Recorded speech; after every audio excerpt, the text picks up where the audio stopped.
Chicago, Jordan, will Caleb Williams take a step back or forward? I think Williams takes a step forward. I think if you look at his game last year, you know the wow plays are there. These throws downfield, the scrambling, the off-platform throws, he can do it all. It's being more consistent with the quick passing game, the layup throws that you'd expect him to make. And that, to me, is just about year 2 in the system. He's thinking too much. He's late. His feet weren't set on some of those throws from 0 to 10 yards where he was worst in the NFL from a completion percent standpoint. So I see him anticipating more year 2, understanding the system better, and that completion percentage will go Which up. is scary because the Bears explosive when they wanted to be last year, and if they expect to see the best from their young quarterback this season, they'll need a better hope in return and the weapons remain healthy. Here's Rome Odunze on how he feels after suffering a foot fracture last season. My foot feels great. My foot feels amazing. Honestly, it's not even really something I think about anymore, which I think is the best thing you can have, after an injury. So, yeah, I know that kind of, I know new normal is like, that has a bunch of like connotations of like chronic and like severe like things. Like it's never going to be the same. It's not like that at all. All right, so year 3 for Odunze. There's been some up, there's been some down, there's been some even. Do you think he goes into this year worthy of being Chicago's #1 target? I don't think he has to be. I think when you look at this Chicago offense, Rome Odunze healthy is going to help him. I appreciate what he said because when you get to our age and we're on set, that's where you have to learn a new normal. He's just 24 years old, dealt with an injury. He'll be healthy this season, but alongside of him is Luther Burden. They have 2 tight ends in Cole Kmet and Colston Loveland who can take some of that pressure off him being a #1 guy as well. So as I look at this offense, Rome Odunze just needs to be a receiver out there that can be reliable, that can get down the field and fill his role. But each of those guys are going to have different roles, and I think Luther Burden is a guy that's going to have a little bit more of maybe a breakout year within his own role. Yeah, I give a lot of credit to Ryan Pace, the general manager, because I agree, J-Mac, he's brought in a lot of different pieces. Rome Odunze, I love his physicality and his size, but I think the guy that could become a star out of this is Colston Loveland. I work with Ben Johnson in Miami. He's very familiar with Dan Campbell.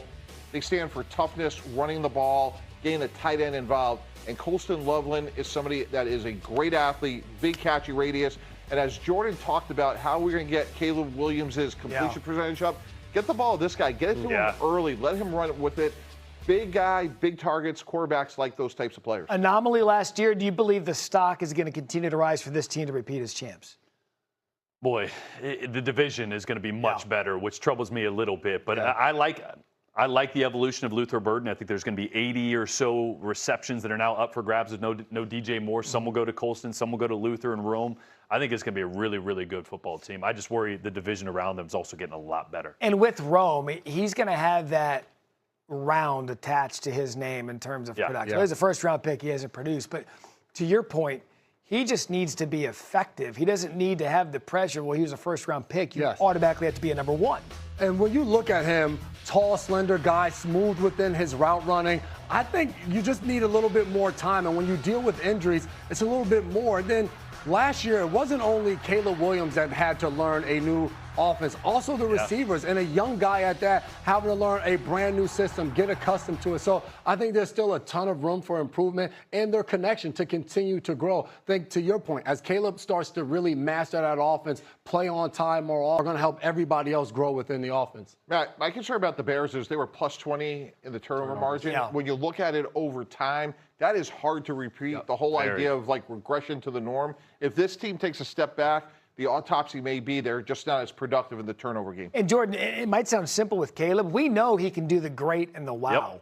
We almost need to see more of the boring from him in the routine. And it's exactly what Ben Johnson, I think a couple days ago, talked about. He's like, when he walks to the line of scrimmage, he needs to not be thinking about what my guys are doing, what my protection adjustments are. That all needs to be second nature, back of your hand, because then you can start to project and anticipate what coverage am I getting here, where are my hots going to be, what blitz might I get, where's my quick options. You start to play football as a quarterback in year 2 and beyond in an offense on the other side of the ball. And that means your decisions are quicker. Your accuracy and anticipation is better. So all that is going to raise the level of his play. So I'm not worried about it. It's a natural progression in this offense. They're going to be a fun team to watch, regardless. I'm going to stick up for you, J-Mac, because you said that you were being negative all day and it's all love for Mike T.